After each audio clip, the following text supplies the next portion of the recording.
ঘুম থেকে উঠেই আগে গ্যাসটাকে পরিষ্কার করে নিচ্ছি, কারণ ঠাকুরের জন্য বানাবো হচ্ছে পায়েস।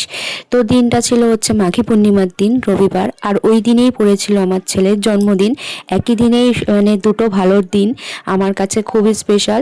আমার কাছে, ওর বাবার কাছে, যেহেতু ছেলের জন্মদিন তার সাথে পড়েছে মাঘী পূর্ণিমা।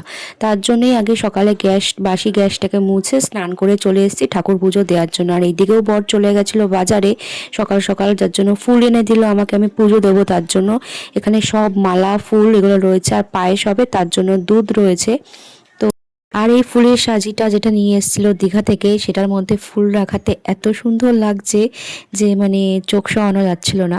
তো দেখো, সকালবেলা আগে ঘুম থেকে উঠে সকাল সকাল ঠাকুরকে আগে মানে জাগিয়ে সুন্দর করে পুজো দিয়ে নিলাম।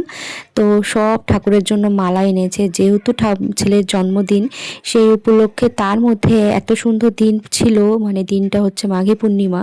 তো সব মিলিয়ে একটা খুব ভালো দিন পড়েছে আমাদের জন্য। ছেলের জন্মদিন তো একটা স্পেশাল, তার মধ্যে মাঘী পূর্ণিমা, তার তার সাথে গোপালরাও এসছে আমার ঘরে। তো সব মিলিয়ে একটা মানে খুবই ভালো দিন। তার জন্য খুব ভালোভাবে আগে ঠাকুরকে ভোগ দিয়ে দিলাম, বাল্যভোগ, স্নান করিয়ে ভালোভাবে। তারপরে চলে এসেছি হচ্ছে রান্নাঘরে। রান্নাঘরে এখন করছি হচ্ছে পায়েস। যেহেতু জন্মদিন পায়েস ছাড়া হয়ই না, তার জন্য এখন দেখো বড় এতে বসিয়ে দিয়েছি, সসপ্যানে এখানে বসিয়ে দিয়েছি পায়েস। গুড়ের হবে পায়েস, যেহেতু শীতকাল গুড়ের পায়েস হচ্ছে মাস্ট, ভালোই লাগে। আর এইদিকে ননদ শাশুড়ি সবাই মিলে বসে পড়েছে কাজ করতে, আর যার বার্থডে সেও হেল্প করছে। তো ভাবা যায় সে, তাকে দিয়েছি কড়াইশুঁটি ছাড়াতে, কিন্তু কিছুটা করে আবার সে উঠে গেছিলো। তার কোনো কাজই একভাবে ভালো লাগে না।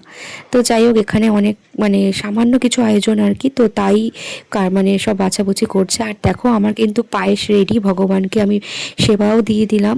তো কেমন লাগলো ভিডিওটা অবশ্যই বল।